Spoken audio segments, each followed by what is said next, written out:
and welcome back to my channel. I'm the Intergalactic Supreme Goddess of Guest Services, and I've been in the restaurant business for over 35 years, and I've worked as a service trainer and manager for over 16 years. Today I'm here to talk about how to offer an appetizer.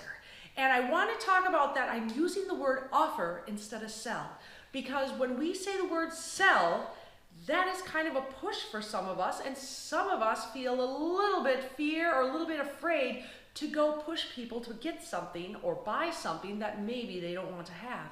So changing the word to offer is always a friendlier way to go about things, and that you are offering something that you really do believe in. So, of course, you need to look at your menu card first, and hopefully you've tried a lot of the appetizers on there, and sometimes you may call them a starter or an appetizer or maybe a little snack.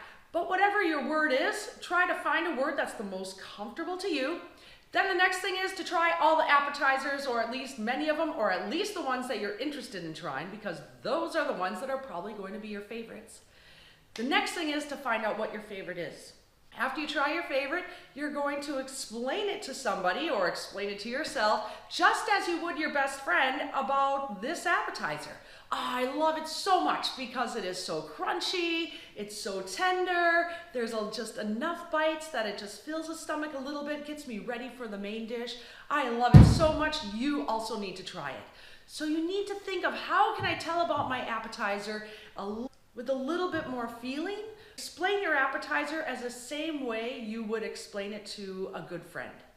Why should we be offering appetizers? Well, the first thing is probably because your manager said you need to sell more appetizers, or everyone needs to sell an appetizer, and that is a good reason. But that isn't inspiration to why you should be selling the appetizer. You should find, of course, that appetizer that you really love, but we also need to think that the guests are really hungry and they have been waiting to come to eat at your restaurant all day. Think about some restaurants out there maybe have reservations for months in advance.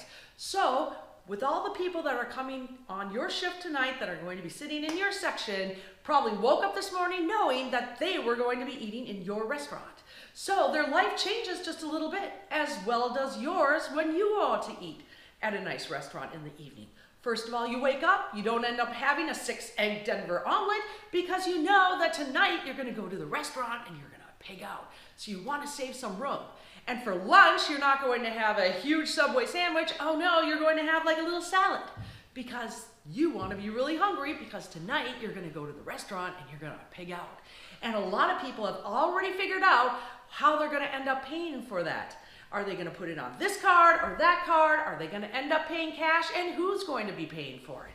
So they already have that situation figured out. Then we also need to remember, for some people, it is a really big deal. So almost everyone that's coming into your restaurant tonight has had taken a shower, putting some hairspray on, putting some perfume on, the lady's been putting on some makeup, and they've been getting really nice and dollied up to come into your restaurant.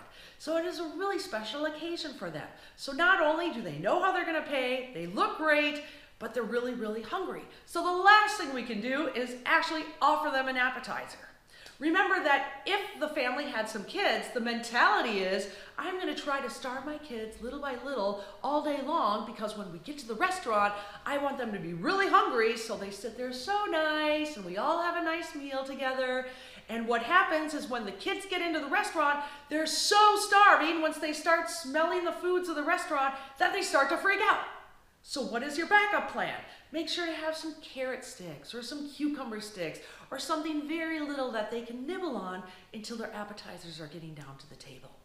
So remember, a couple different tricks is, don't call your appetizer a special, call it your favorite. Explain to your guests, just as you would your best friend, why they should get that appetizer, and offer your favorite appetizer to every single table. So let's go out there and offer some appetizers, and let's all give some an amazing service together. I'm Ginny May, the Intergalactic Supreme Goddess of Guest Service. And if you like this video and other tips and tricks, then click here for another video, or otherwise, please subscribe, press the subscribe button, ring the bell so that you get a notification when I come out with a new video every week. Thanks for watching, and see you next time. Bye-bye.